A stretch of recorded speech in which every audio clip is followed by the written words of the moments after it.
Alrighty then. Now we play the waiting game. Let's see, I gotta get this back on the right side of things. Can't move that around, can I? Nope. Alright, what are we working on?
Slide that over.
There we go. A little less light. Sweet.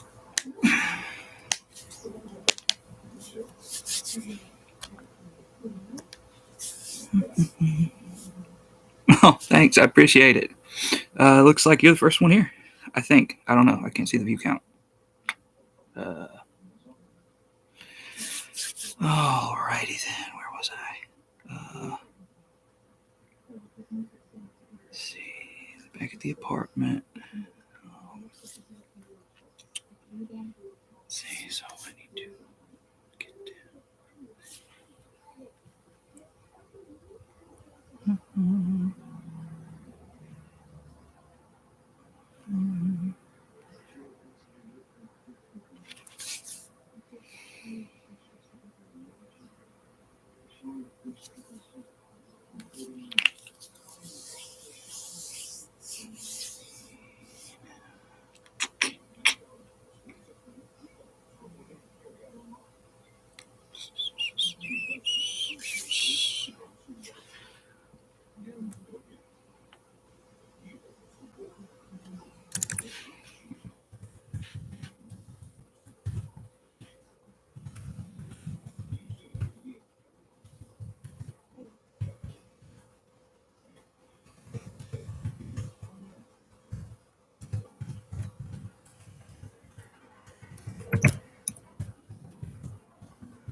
Let me see. Outstanding.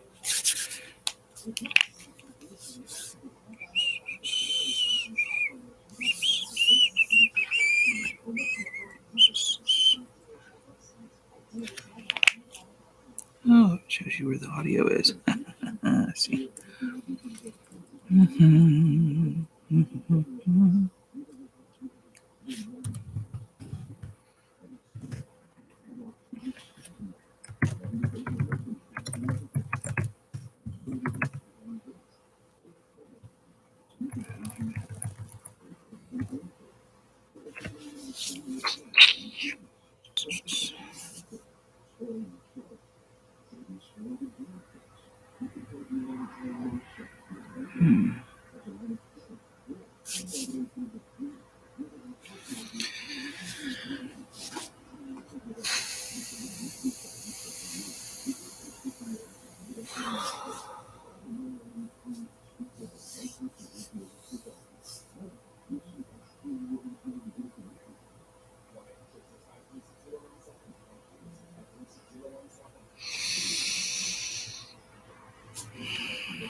Alrighty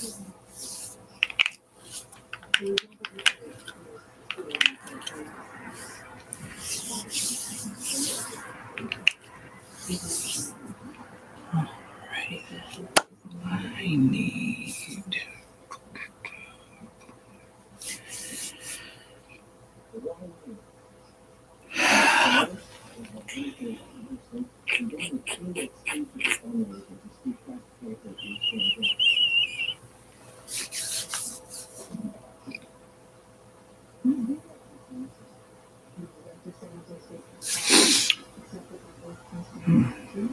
That's not good.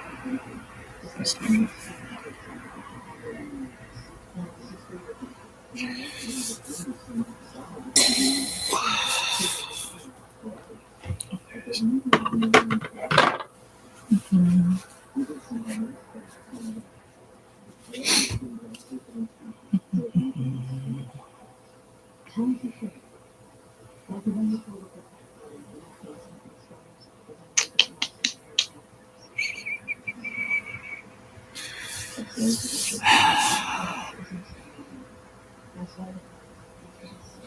Wonder if most people know this is mostly what writing is sitting here staring at a screen trying to figure out horrible things to do to characters.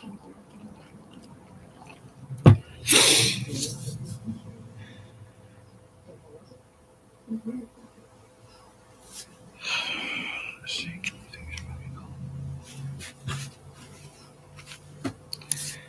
Let's see. Where was I going?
What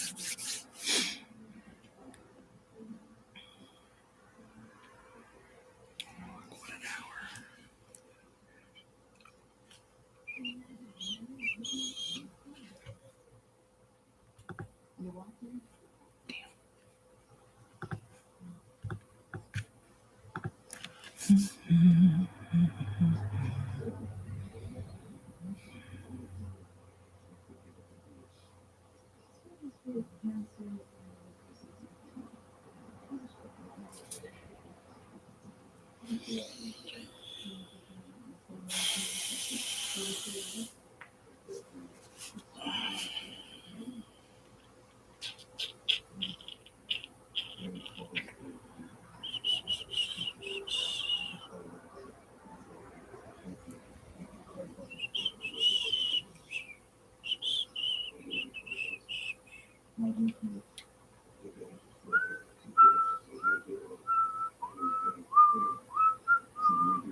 Hmm.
Hmm.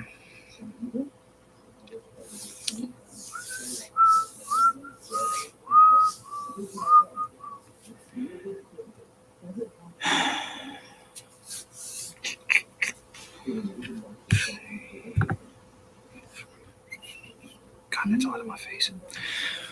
Hmm.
Hello. Welcome to the party. We have chocolate milk. All right. Costume.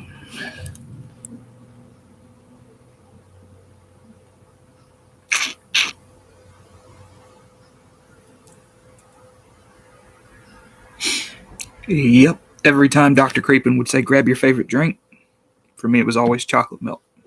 I know he was talking about like whiskey or beer or something, but that was mine, was chocolate milk.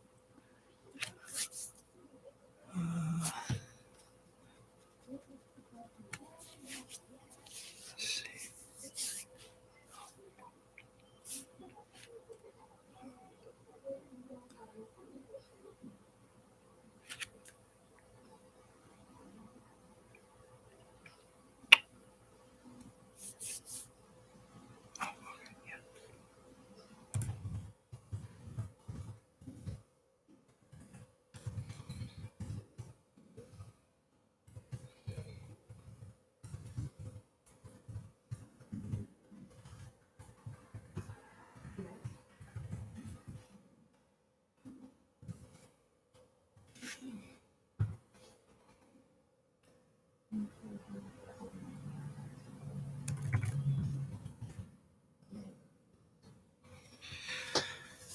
Oh God. Organizing ideas. Um, well, what I tend to do is I don't necessarily write everything down, uh, like as notes or jots or something like that. But what I always tell people when they ask me, I was like, you need to know how the story ends before you even know how it begins. You need to know how the story ends. So anything that happens in the story has to be conducive to that end. So you don't ever write yourself into a corner way down the line. That's what I try to tell people. Like one of my favorite writers was really bad about that. He would write himself into corners. Like one of my favorite series that will never get finished is Design. And that's exactly what happened to the story. Is he started taking it in one direction and then another direction, and he was doing alternate timelines and parallel dimensions and adding stuff, and then he got to a point where he basically made his statement. He's like, I don't know what to do about this. He said, I did too much, I lost enthusiasm for it, and I don't know how to wrap it up. So that tends to be a big Achilles heel, is people will write the story from the beginning forward, and they'll write themselves into a corner and won't know where to go from there, and they'll just abandon the story.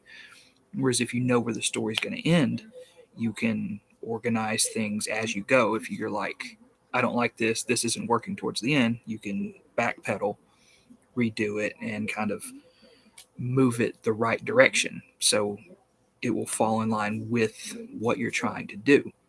Um, that tends to be what I do. I know there's other people who will have every single plot detail in sequential order written down, and they can do it that way. But I tend to change what I want to do on a dime. Like I'll have a plan where I'm like, oh yeah, I'm going to do this, and I'll write one line. They'll give me a completely different idea and go, screw that. I want to do this instead. And that's kind of the cool thing about doing stuff like this is there's no real rules. You can do whatever you want. I'm not being paid to do this. I said, oh, there's nobody sitting there going, well, you have to make it this way. And I'm like, no, I can do what I want. So if I want to change the whole story up, I can. So it doesn't necessarily have to be as organized as you would think. Is if you know where it's going to end, you know how it's going to end. Everything else is very easy to like sort out. Like that's one of the things that's most important to me is the ending. Like that is the point for a lot of the stories is ending on a particular note. Like which one's a good example? If it's the last thing I do is kind of my penultimate example of knowing how it's going to end so you can outline everything in accordance with that because that entire story builds up to those last few lines at the end, to where the title line is set at the end. So that can kind of guide you in a very, you know, loose way to where you want to be when you're writing, as opposed to having to be very meticulous and stringent and regimental on what you're writing and how and when. You can kind of play with it. And, when you start being hyper organized, that's kind of where it stops being fun for me, is where I can just sit and write random stupid crap, however I want. That's the fun part for me, where I just have a line and it just makes me smile as I'm writing it, going, oh, this is going to be good. So you don't necessarily have to be organized, because the fun stuff happens randomly. Like, when you're not being organized, you just need a basic idea of where it's going to end. And then you can course correct as needed. You can just kind of go whichever direction you want to. The world building, on the other hand, can be a kind of a situation where you want to be more organized. If you don't have this mind where you live in your own head all the time, and you're not extremely familiar with this vast array of information that has to go into it, then yeah, you might want to find a way to organize that. For those few things that I have to organize that way, I do a collapsible folder system. I got the idea from Aaron Ra on YouTube, and he did a phylogeny thing, where it was just an animation he did for one of his videos, where he has collapsible folders, where you open a folder and it shows a section, and you open another folder and it opens another section of animals that are related to that. So you can kind of organize, well, this world has this set of rules, or this society does these things, and in this society you have these three religions that do these three things, and you have sects of these religions, or you can have this history that happened in this world and stuff like that. And if you can collapse those folders, then it's a really good tool. Where you don't need the notebooks where you have to flip through and find, once I figured out efficient ways of using computers, you get a lot better at being organized with that kind of stuff. I like having to memorize that to a certain degree. I think it helps me kind of live in those worlds when I'm thinking about it. But for stuff that I'm I might forget this later on down the line, and I need to cross-reference this to make sure it doesn't contradict with anything, then yeah, I'll tend to stick it in a folder that's organized in a tier system, to where when I open a folder, you have several more folders that have the individual categories that you need. And that works really well for me, as opposed to just writing something down. So that tends to be the depth of my organization, is know everything you're writing about, unless you can't, and then put it in a folder in your computer somewhere. But just for the general plot, I like to know where it ends. Then I'll figure out a interesting way to begin it. And everything else kind of happens in between. And then you kind of have your plot points, your key plot points, where you're this has to happen between this and this. And then you can kind of fill in those gaps as you go, with all the actual stuff that people really think is interesting, the dialogue and the jokes and the banter and stuff like that fill out most of the story, that creates the atmosphere and environment of it, that people actually tend to come to enjoy, more than just, this big climactic fight or unexpected twist. It's the characterizations that people really seem to latch onto, and that tends to happen in the margins of the major events. So that's where all that unexpected randomness really pays off, as it feels more like a real conversation when you're just not planning it, where you're oh, I have this great line, and a lot of the stuff that people quote is just crap I made up on the fly. So it's just, to a certain extent, it mimics the randomness and disorganization of everyday life, and you get kind of a more fleshed out feel for your story, rather than just this hyper organized plot point to plot point to plot point kind of thing, where that's at least how I tend to look at it. Like I said, everything that I say is results may vary type situation. I don't claim to be the be all end all writing authority. It's just kind of what works for me. But there's no telling. You might find a different system, and you're well, the advice he gave me sucked and it didn't work. But that tends to be how I do it, is ending first, back up from there, figure out how it begins, and then fill in the gaps. And when I really need to remember something that I just can't forget because it might screw up continuity, I put it in a folder, and I have like a little flash drive with all of this stuff on it. Everything, all the stories, every draft. Um, it's all on a flash drive, so it's there and it's secure, and I can go back and check if I'm unsure. If I'm like, hey, does this conflict with something I've already written? I can go back and check and go, okay, well, yeah, this is what's been established here, and then not have to worry about it. So yeah, hope that helps.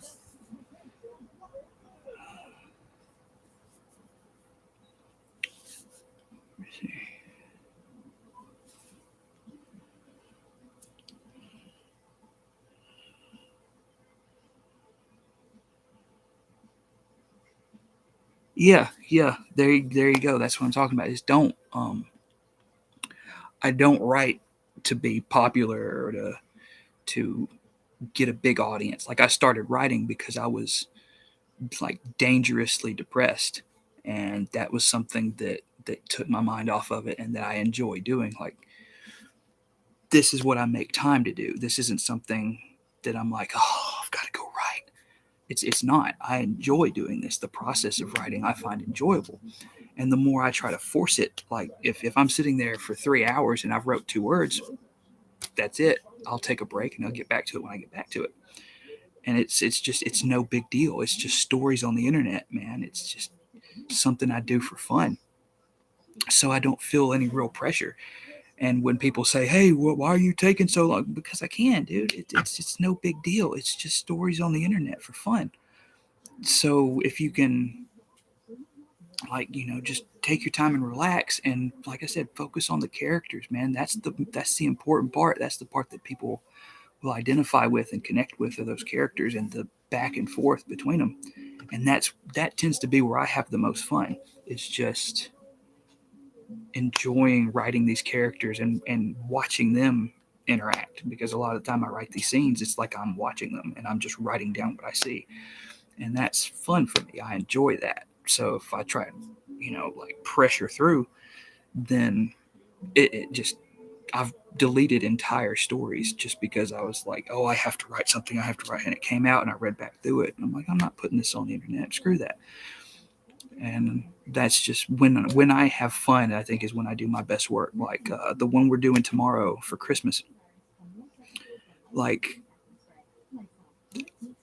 I didn't pay attention to the length of it. Scott sent me a message after he finished narrating it. He said it's the longest story I've ever narrated by far. And I didn't pay attention to how long it was. I just had so much fun writing that story that it just got long fast. And it's one of those where I'm like really excited. I'm like, oh, I can't wait to hear this story. And that's when I think some of my favorite stuff, happens, is when you can tell that the writer has a lot of fun. And it's not just me. You can see that with other writers where they had a lot of fun writing that story, and you can see it like reflected. And that tends to be the writers I tend to focus on when I look at my other stuff. Like Vincent Vita Cava is an excellent example. It's like you can tell that dude enjoys writing horror, and it reflects when you read it, or listen to it. But back in Liam Vickers' early days, when he was having fun writing, you could see, his best work was when he was really enjoying it. And then when he started working on animation and like doing it because he felt like he had to, there was this real fast decline where he just stopped posting altogether eventually. And that tends to be what burns people out, is that I have to write. I have to write. No, you don't, dude. Like just write when you feel like it, and you'll get there. And just like you can drop it, and I'll do that all the time. And that's got me pretty close. Like when we do the Halloween stuff, it just got me really closer. When like that's why this season of uh, I Ride for Cerber, I'm not doing the write to keep up with him, because it's stressful, dude. Like trying to get it out one a week. I don't want to do it. So I'm trying to write them all out ahead of time and then just post one as they need to be uploaded. And that's so much easier. It takes so much pressure off of me, and I feel like I've got a lot more packed into this than I normally do because I can take my time and relax and ease through it. And if I don't want to write, then I'll stop and I'll draw something. And then when I don't want to draw, I'll stop drawing and I'll write a little bit more. And just kind of, you have to let your mind rest. Like your mind doesn't want to focus on any one thing for too long. If you just, you know, let yourself, depressurize, go do something else, come back to it when you're feeling it, then you'll have more fun doing it and your writing will be better for it. So, and that's almost ubiquitous through every writer I've ever seen. Is like Stephen King, for example. Like some of the stuff people are like, "This is really weird, dude. Why did you do this?" He was like drugged up out of his mind, had no idea what he was doing, and it shows. Like, it's one of those things where if you don't have fun writing, people are going to notice, and it's going to reflect in the writing. So just like I said, there's no pressure. Like if you want to write, but don't feel like you have to. Like that's the best advice I can give is write because it's fun and for no other reason. Like that's it. Don't try to impress anyone. Don't try to write to get popular. Just write. Like that was one of the biggest surprises for me was when those first two stories like got the reception they did. I thought people were gonna be like, whatever, and then just pass it by. And when I saw the view counts, it's like, oh my god, what the hell? So it was just never expected. I just posted it just to, here, check that out. And before I knew it, they were uploaded on Dr. Creepin's channel and getting like crazy views and reactions. I was like, oh my god, what the hell? And that's how that whole thing started. Was just me writing to take my mind off being just insanely depressed. And it still helps me today if I'm just feeling down or something. I can sit here and write. And if I get a funny scene or something that comes up, I mean it'll pull me right out of it. Just sitting there thinking about those, and it's just like I said, it's a fun thing to do. If you're not having fun while you're writing, then you ought not do it. Like wait until you can have fun and wait till you have a project that you're passionate about that you enjoy and write that and then see the difference it makes. Like that's one of my major things is I'm always telling people, I said, write just because you enjoy it. Don't have any other motives beyond that. If you're writing because you enjoy it, it will reflect in the work eventually. And you're not going to impress everybody. Like there's always going to be somebody, oh, I don't like this, or oh, this is. Who cares, man? Like it's like I know Dan Schneider's a gross pervert, but the dude understands creativity, and that's why I always tell people one thing to understand before they even start anything like drawing, painting, writing is go watch the bird scene from Victorious. When you understand that, then everything else will be easy. And that's one of my favorite things to show people is once you understand this, once you understand the concept of it, then you can write without feeling pressured. Like, oh, what if somebody doesn't like this? What if I don't do this right? Somebody says something about it. Who cares, dude? It's stories on the internet. If you enjoyed writing it, you won. That's it, man. That's all that matters when it comes to this stuff. So, like I said, just when you have a writer's block, just either one, write something else, like switch stories, like just go a completely different direction, do something else that's completely different. Like exercise or watch a movie. That's one of my things. I'll just sit and watch a movie to get my mind off of it, and it'll get my mind thinking a completely different direction. But don't force it. Like you're never going to get great results sitting there going, I have to write this right now. I have to force it out. It's just going to stress you out, and that defeats the purpose of doing something like this, where it's supposed to relax you. So, I mean, that's kind of my thing. I hope that helps because I don't like people stressing themselves out writing. I think that's kind of what happened with Mofucius or Michelle Woody, whichever you want to call her. Is she got burnt out? Like she figured, I have to write the next part. I have to write the next part. There's people waiting for the next part, and over time that got to her. Like she's one of those. She's the opposite of me, I think, where she has to feel very good to write. I write to feel better. Like that's my thing is I'll write when I'm feeling down or out or depressed or something, and that gets me up out of it. Where she has to be at a very good place before she can write, and that tends to be, you know, in a hectic family life, a harder place to find.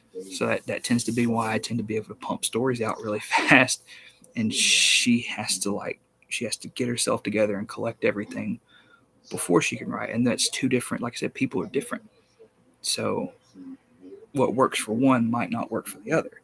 Some people have to feel a certain way before they can write something. Some people do it because they don't feel great and have to write something to kind of get out of that slump, which is that tends to be me. Is, you know, it's a form of escapism for me. You know, where people who might read or listen to the stories for the same reason, that's why I tend to write them. Is, you know, that's one of my favorite things. People saying, "Oh, these really helped me," and, you know, I've been going through a rough time. Like, dude, me too. Like these serve the same purpose for me. So, like, I can't stress that enough. There's no pressure to write these stories or to write them a certain way or for a certain someone. It's just something to do and enjoy. Like that, I can't stress that enough. Like that's my goal, is to enjoy writing the stories. And then if other people happen to like them, great.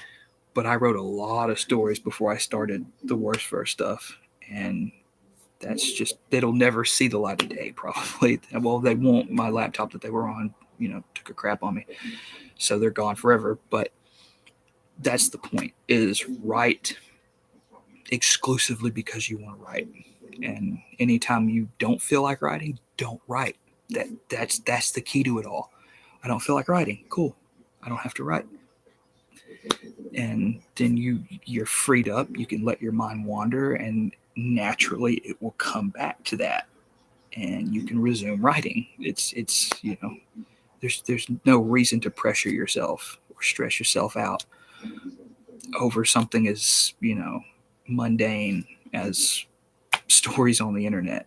And I mean, it's a form of escapism, therapy, creativity. It's, you know, if you're not doing it for a job, there's no immediate pressing need to do it. Just write it in your own time, and write it however you want to write it. I can't stress this enough. However you want to write it, for whatever reason you want to write it. And if you want to upload it to the internet, you can.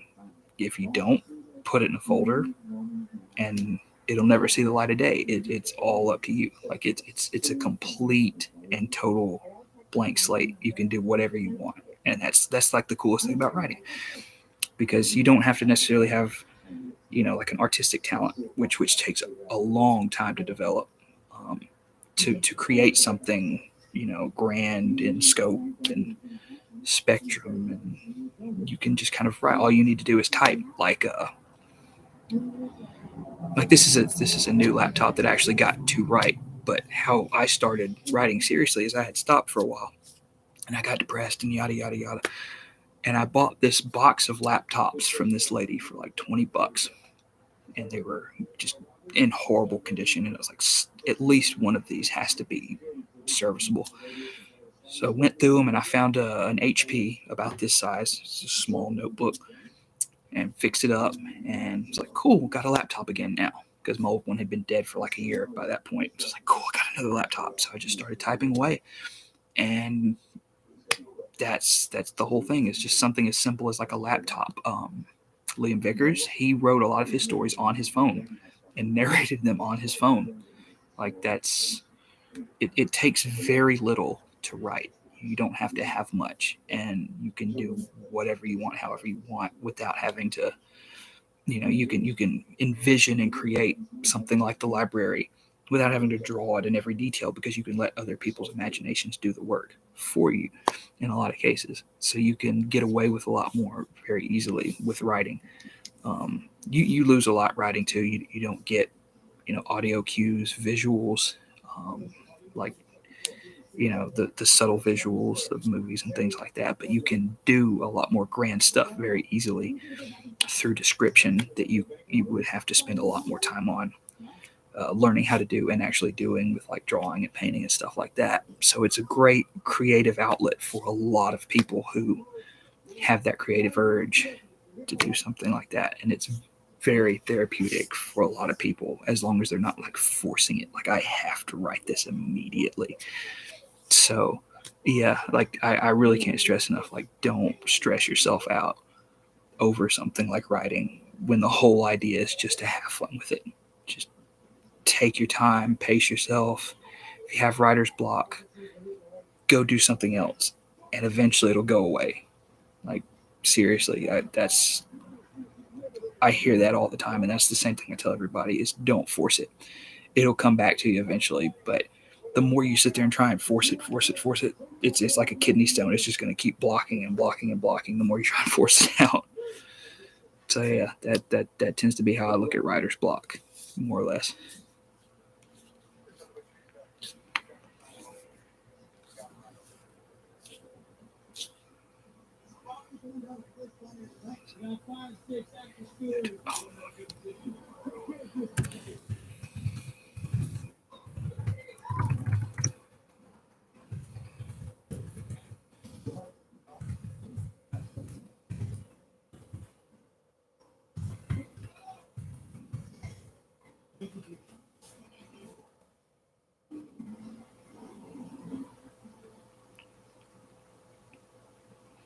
Oh yeah, yeah, definitely. And there's some that I would just rather people never ever see. Um, like, oh my god, stuff that I'd have to like walk out in front of a bus if people ever read. Uh,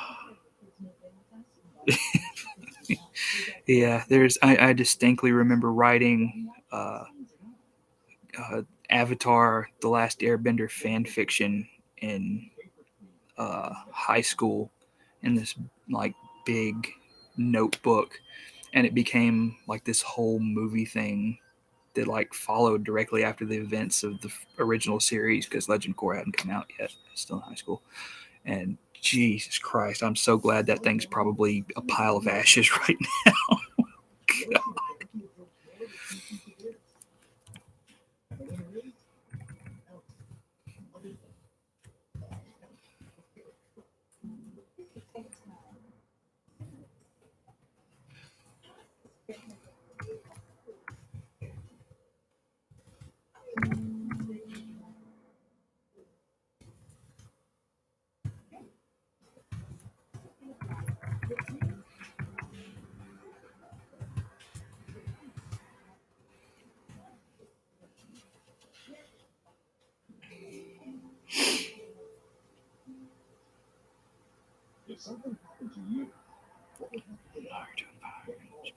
Oh God, yeah, I know what you're talking about. I was in I think high school when Naruto first came out and was, the big thing.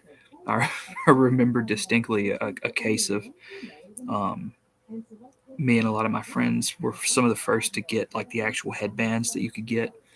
And I went to a very rough school. And one of the first things people asked me when they saw mine was, "What gang are you in?" Like, oh God, dude, let me take a minute to explain. So yeah, they for a while they thought that our Naruto headbands were our gang affiliation. Oh, and yeah, that was an interesting place and time.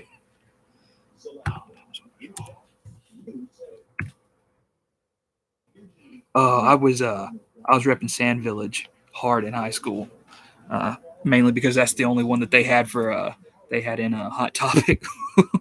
And then yeah, because we that was just when like we first got the tidbits of like the Akatsuki, and you couldn't get Akatsuki headbands yet. They just had the regular ones.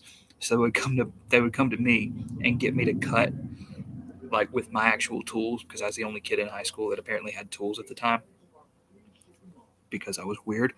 So they would get me to like grind the line through their village symbol for them, and then that's how we got our original Akatsuki headbands before they actually started making them. Because most of us at that school, underprivileged as we were, didn't have reliable internet. So we couldn't go online and look up all the cool stuff. We had to watch, like, on Cartoon Network or something when it showed up in the middle of the day to see what was going on. So that's how we learned about Naruto. And then occasionally we'd get online and look up, be like, oh man, the Akatsuki's coming. That's going to be awesome. Not knowing it'd be really far down the line. Because originally the only person we knew who had the line through their headband was Itachi. We didn't understand, like, that was just how Itachi dressed. We didn't understand what the robe meant or what the clouds were or anything like that, because that's all the information we could get. So we just started putting the lines through our headbands to mimic Itachi.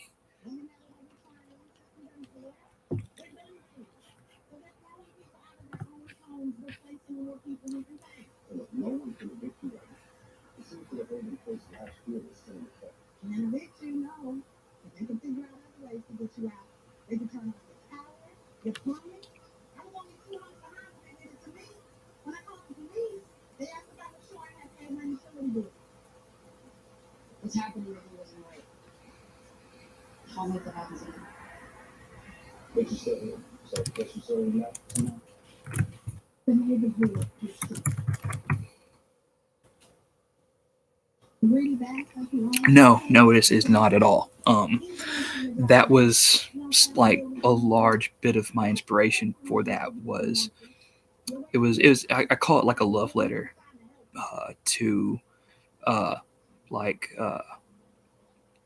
John Lindquist, who wrote Let the Right One In, and Aaron McGruber, who wrote The Boondocks. Like, I wanted to kind of see, if I could mash those two up and make something uniquely different, like by putting them together.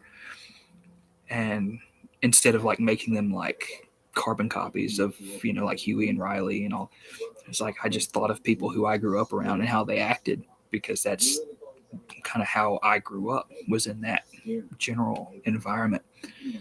So that's, just thinking back to like how people I knew at the time would react to that. And that's kind of where I came up with that. But it just, I guess me and Aaron have very similar upbringings around, the same general kind of people. So we end up writing characters that are really similar to some degree.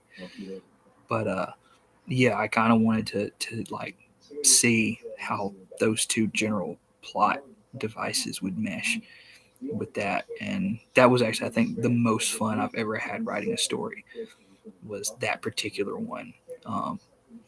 And I really liked the way it came out. I thought it was pretty funny at the time.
Oh, put up with a lot. Yeah, he did. Um, yeah, and that's by design. Because he is, like I tell people, he's one of the characters in the story that exist almost exactly like that in real life. Like, there's very, very, very little difference between story Gay Jake and real life Gay Jake. Like, he's known for like taking in, wayward youth, be they gay, trans, lesbian, a pain in the ass, whatever, and getting them back on track. So, that's what he's known for, is that's Gay Jake. I mean, that's who he is in real life. That's exactly how he is in real life. So yeah, he puts up with a lot both in the story and in real life.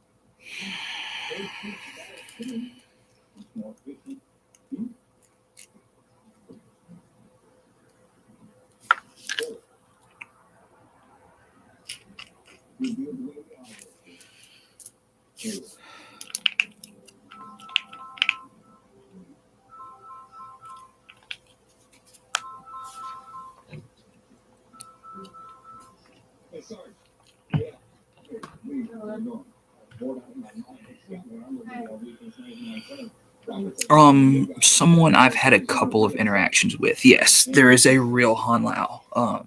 He lives currently in either Hong Kong or China right now. I'm not sure where he's living at the moment, but yes, there is a real Han Lao. His English isn't as great as it's portrayed uh, in the story, so sometimes I have to have a buffer, to like, okay, really, what's he saying? But he's also, in part, also inspired by a guy named Brian Lee, and he's one of the Lee brothers from Marshall Club. This like really popular YouTube channel. And if you've seen Everything Everywhere All at Once, the butt plug fight, he's the muscular dude that's in there. And part of it was inspired by like him and how he tends to act, like his personality in some of the videos that they make had a lot to do with it. And I'm always telling people, like in my fantasy casting, when we're talking about, well, who would you get to play who? I said I would not accept anyone but Brian Lee. Period. End of discussion. Like the athleticism that guy has is off the charts, but he's also absolutely hilarious, which is something him and the real Han Lao both have in common. Like they both have really good sense of humor. But like that's what Brian Lee does now, is he's like an actor and a stuntman, and he's top tier. Like he's absolutely amazing. So yeah, so a lot of his qualities in the story are also kind of based off of Brian Lee to some degree. But Han Lao is somebody that I've actually had some interactions with, and that kind of inspired the character. And uh, I wanted a more traditional Chinese name to go with his character, like kind of more of an immigrant type character than Brian Lee, who's U.S. born. So kind of, you know, an amalgamation of those two people. I would say is he's part real Han Lao and part Brian Lee in real life.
Oh yeah, you must be pretty short.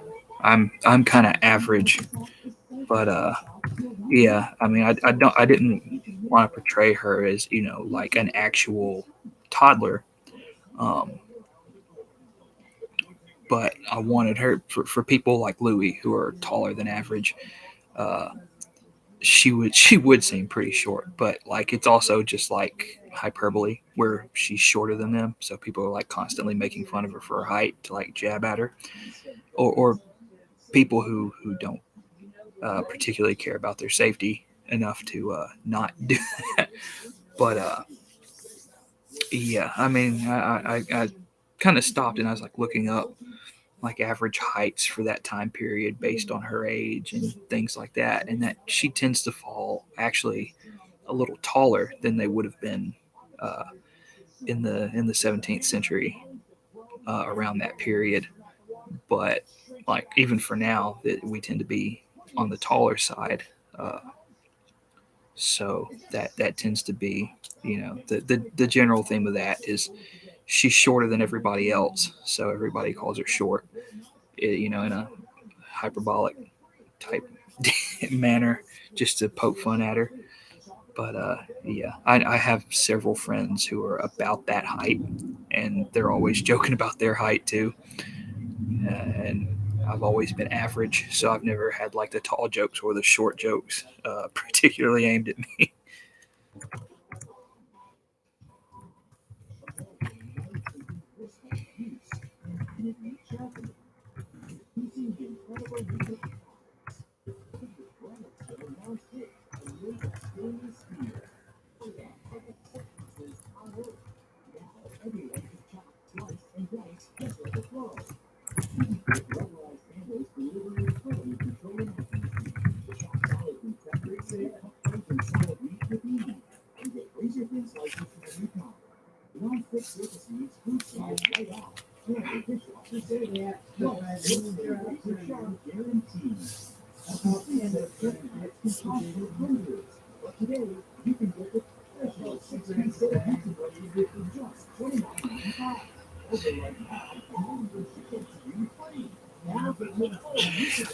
No.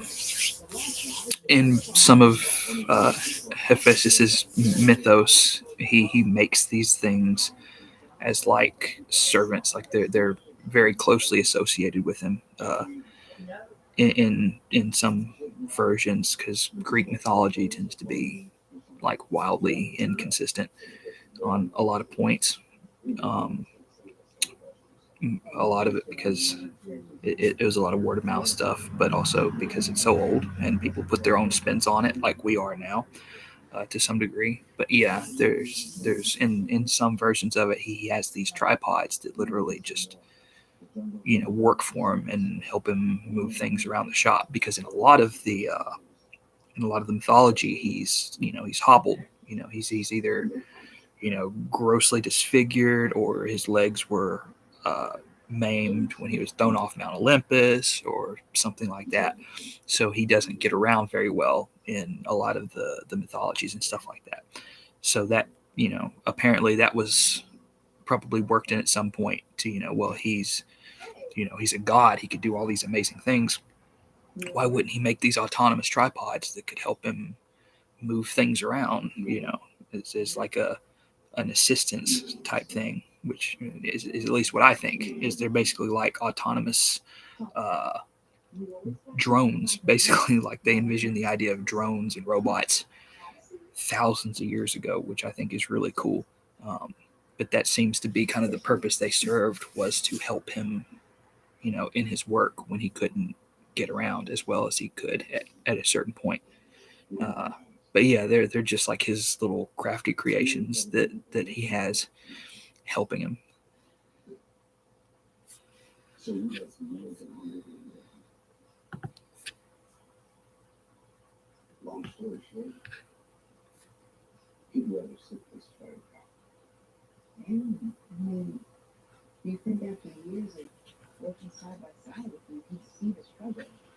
God, yeah, Jesus, and they don't respect boundaries much at all.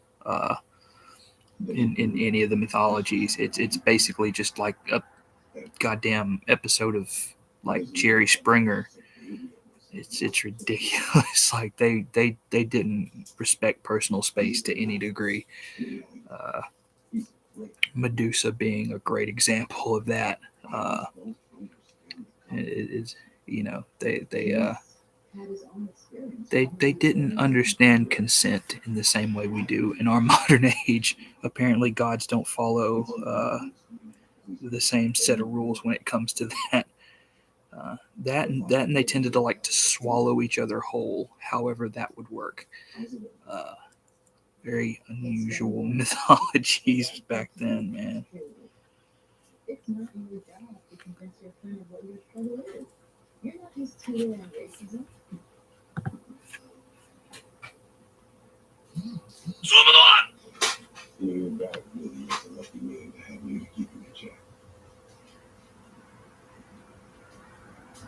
Is that actual text or spam?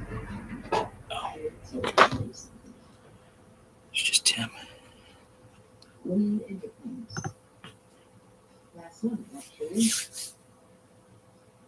Why did you say? Oh no, the clock's wrong.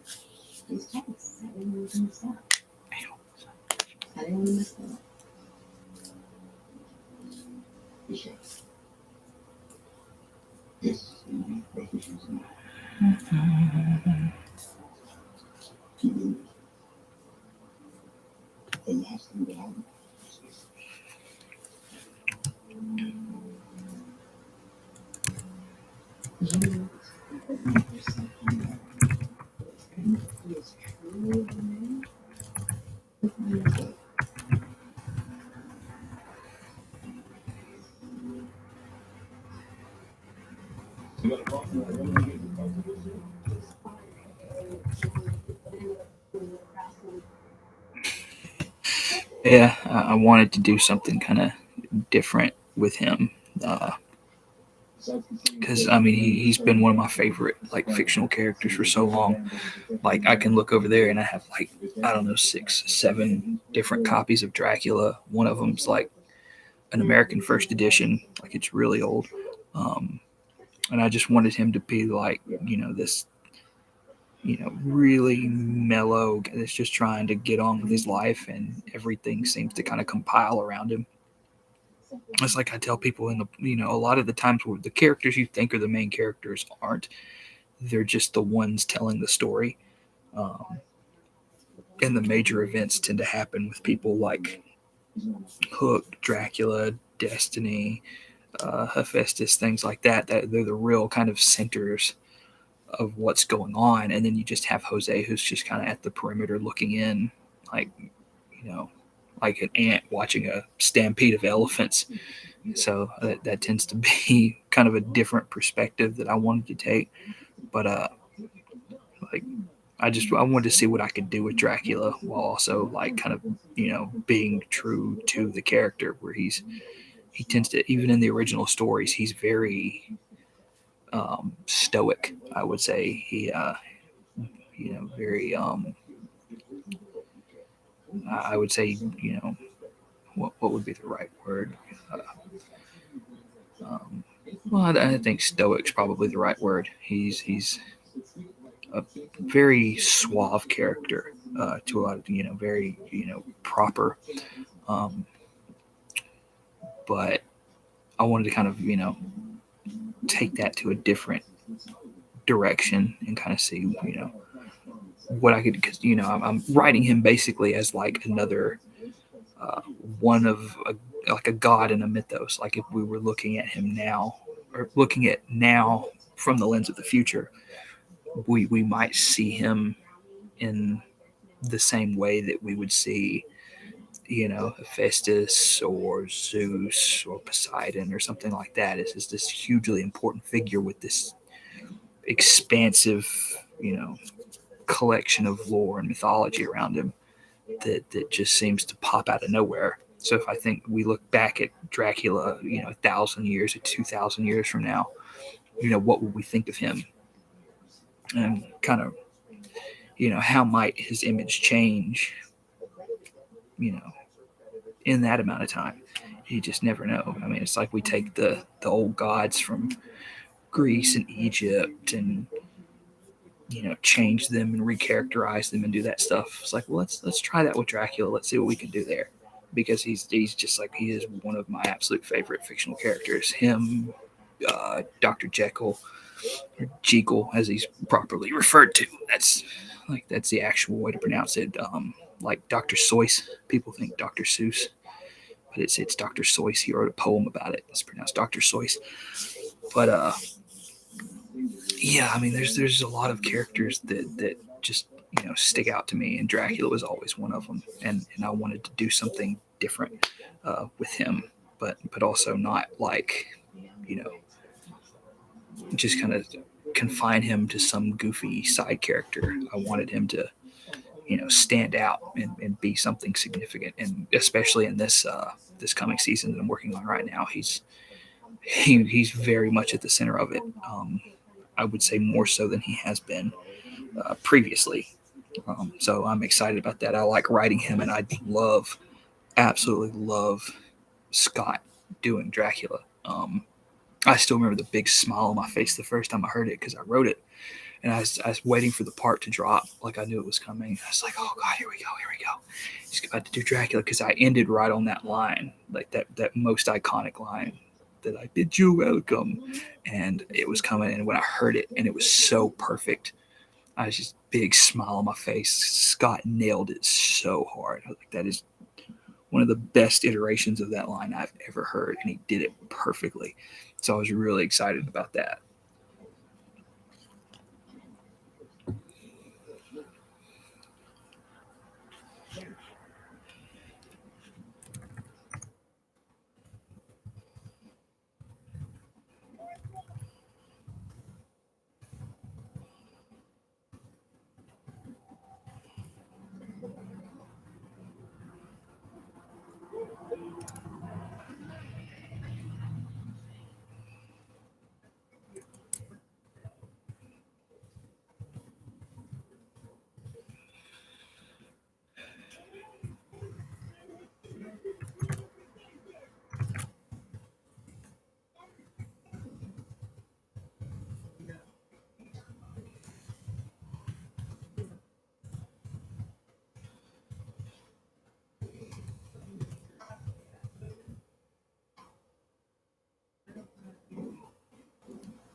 Yep, same to you. We're at an hour and a half. I'll probably be on here another 30 minutes, and I'll wrap it up. Uh, I've got things I've got to do too. So yeah, thanks for swinging by. Uh, I'll see you around on social media or something. So yeah, thanks for coming by.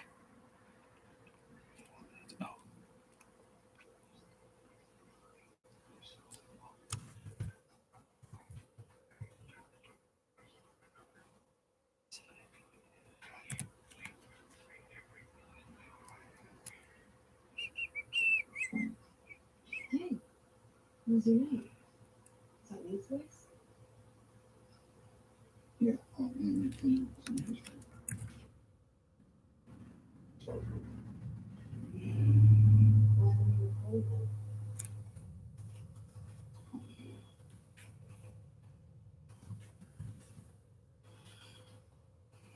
No, it's not.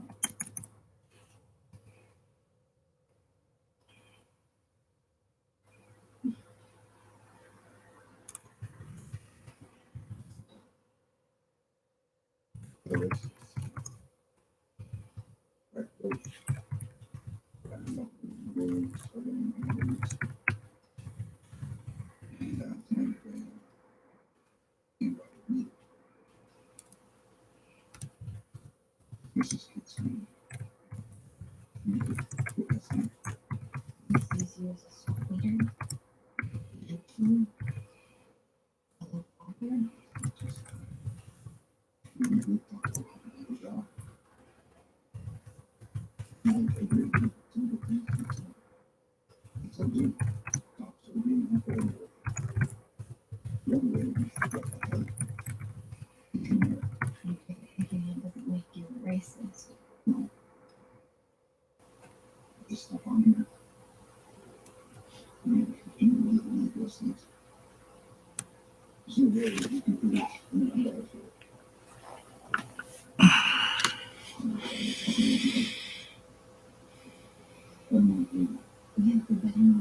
When you think This time,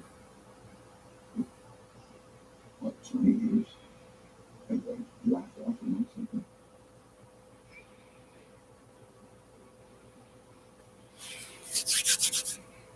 Exactly what you saw. That person is me. you were not like this. Okay, let's see if that's true.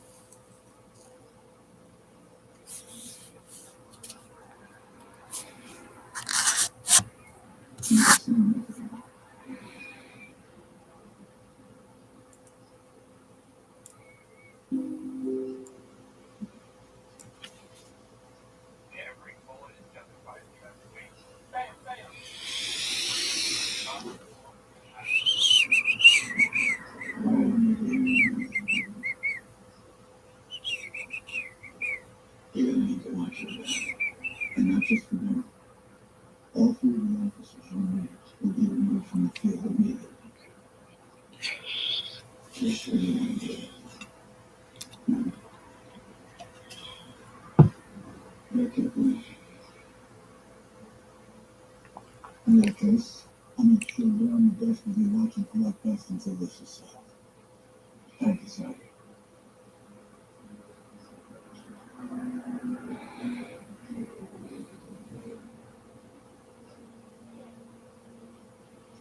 Here's what I can't. Look, I already told you everything I saw. Flowers is really nice thing. So, wish I could say that changes everything around here. Well, we know. That's why we wanted that split table.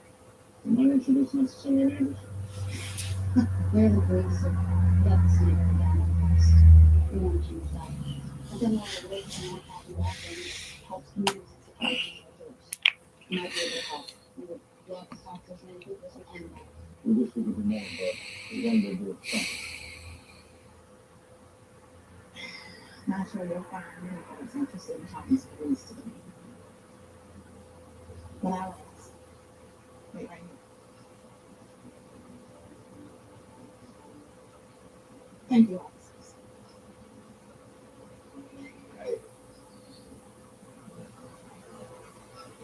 You ever see me out there on the beach? Nah, we don't got that right of thing down. Still pretty stupid, but was that ever shot you before? I'm actually pretty impressed. I mean, look, you knew what it was, followed the subject, kept a low profile. I see why you were such a great experiment. Look what I told you, I'll find a new thing. You don't wait for the bill, you do it. It's all to bonus. I have a rough couple of weeks or months to handle it. You just let me do it. Just look it out for you, right? It's what a big day is supposed to do. You didn't even know what you had to do the other day. Really? Frank always told you that was to make sure that one of us would get that sleep. You wouldn't go too good. Oldest. You took that burden, shouldered it, and went down that track. I got to grow up. Not me. Thank you.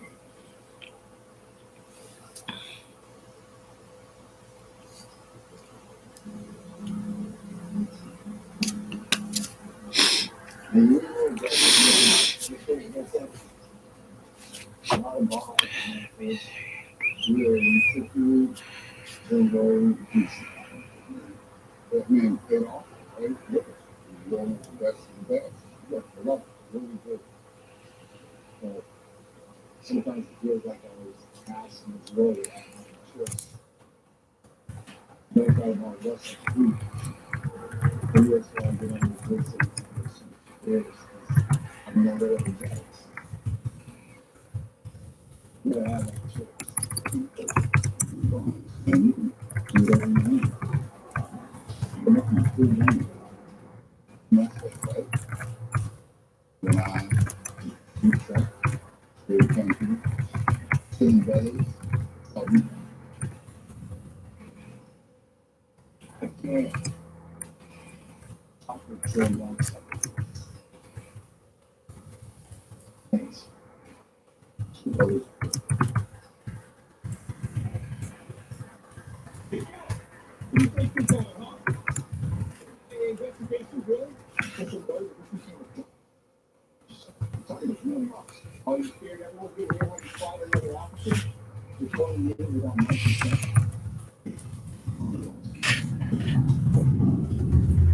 Better tell me officer. I'm not supposed to have my wife come.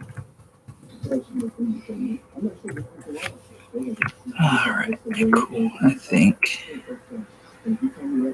that ought to do it. Because I can be.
I tried everything to remove fat fillers, but my clothes still smell.